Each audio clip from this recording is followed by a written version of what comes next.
மாண்புமிகு முதலமைச்சர் அவர்களே, நீங்கள் எதிர்க்கட்சி தலைவராக இருந்த பொழுது ஜெயராஜ் பெனிஸ் அவர்களுடைய லாக்அப் டெத்ல ஒரு முறைகேடு நடந்த பொழுது கடுமையாக நீங்கள் மக்களிடம் போராட்டம் நடத்தினீர்கள்.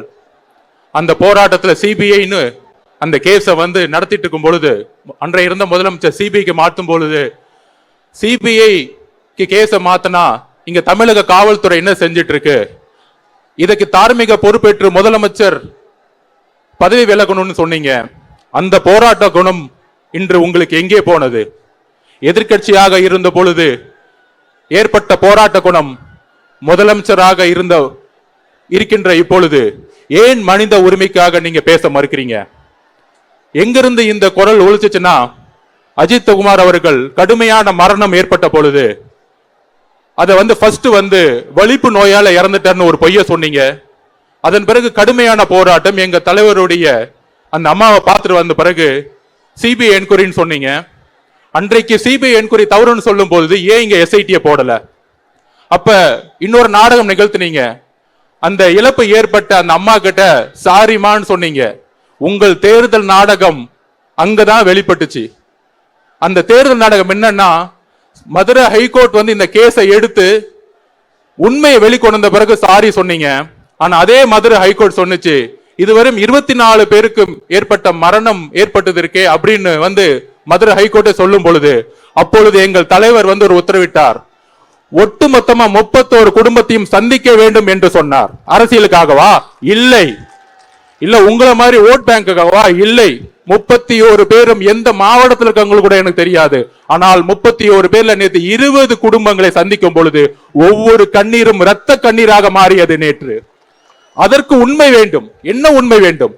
ஒவ்வொரு இறக்கப்பட்ட ஒவ்வொரு யாரெல்லாம் லாக்அப் டெத்லையும் விசாரணை கைது இறந்தவங்களுக்கெல்லாம் ஒரு போலியான கதைகளை உருவாக்கி தன்னுடைய எதிர்கால குழந்தைக்கு கஞ்சா வித்தவன், சாராய வித்தவன் அப்படின்னு பொய் கேஸ் பேட்டு அவங்களை கொண்டு இன்றைக்கு இருக்க எதிர்கால தலைமுறை ஒரு அக்யூஸ்டோட குழந்தையா இன்னைக்கும் ஒவ்வொரு ஊர்லயும் ஒரு நிரபராதி.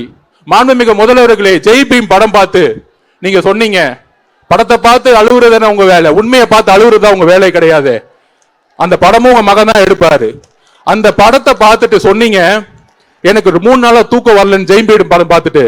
மாண்புமிகு முதலமைச்சர் அவர்களே, கோகுல் ஸ்ரீ 17 வயசுல லாக்அப் டெத்ல ஒருத்தர் இறந்தார் அடிச்சு. அந்த அம்மா இங்க நின்னுட்டு இருக்காங்க. அந்த அம்மாவுக்கு யார் பதில் சொல்லுவா?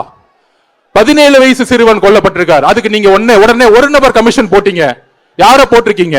நீதிபதி சந்துரு அவர்களை எந்த ஜெயஸ்ரீ படம், எந்த ஜெய்பீம் படம் பார்த்து நீங்க எந்த சந்துரு அவர்களை பாராட்டினீரோ அதே கோகுல் ஸ்ரீ கேஸ்ல 17 வயசு ஒரு மைனர் மகன் இறந்த பிறகு ஒரு நபர் கமிஷன் போட்டீங்க. அந்த ஒரு நபர் கமிஷனோட அறிக்கை ஏன் வெளியே வரவில்லை? ஏன் வெளியே வரல? ஊடகம் இதை நோக்கி கேட்க வேண்டும். எப்படி அஜித் குமார் அவர்களுக்கு ஒரு அநீதி இழைக்கப்பட்ட பொழுது 31 கொலைகள் இன்று முதல்வரால் மறைக்கப்பட்டு மனித அநீதிக்கு எதிராக, மனித உரிமைக்கு எதிராக முதல்வர் அவர்களாலும் உள்துறையாலும் மறைக்கப்பட்டிருக்கு. இந்த 31 உண்மைகள் வெளியே வர வேண்டும். அந்த 31 தாயோட கண்ணீர்கள் வெளியே வர வேண்டும். எங்களுக்கு உண்மைகள் வர வேண்டும். உங்க அரசியல், எலெக்ஷன், தேர்தல் இதெல்லாம் அப்புறம் வச்சுக்குவோம். ஆனால் உள்துறை அமைச்சராக இருக்கக்கூடிய நீங்கள், எதிர்கட்சி கூட்டணி கட்சிலாம் சொல்றாங்களே காவல்துறை மேல கடுமையான விமர்சனம். காவல்துறை மீது தவறு சுட்டி காட்டுறது முக்கியம். காவல்துறை நிர்வகிக்கக்கூடிய தலைவர் யார்?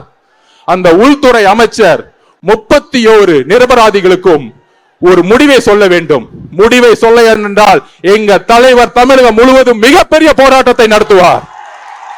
இதை ஏதோ கையில எடுத்தோம், ஒரு ஆர்ப்பாட்டம் பண்ணோம், ஒரு 6 மணிக்கு முடிஞ்சிட்டோம் அப்படிங்கிற கிடையாது. ஒரே ஒரு சொல்யூஷன் கேட்டாரு. எல்லாத்துடைய கண்ணீரும் தலைவர் பார்த்த பிறகு இதற்கு கடுமையாக நம்ம நியாயத்தையும் நீதியும் இந்த உலகம் முழுவதுக்கு எடுத்துரைக்கிறோங்க. அந்த தாயோட கண்ணீருக்குன்னு சொல்லியிருக்கிறாரு.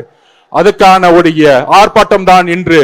மாண்புமிகு முதலமைச்சர் அவர்களே, ஒவ்வொரு அரசு கொலைகளும் ஒரு நியாயம் இருக்கிறது.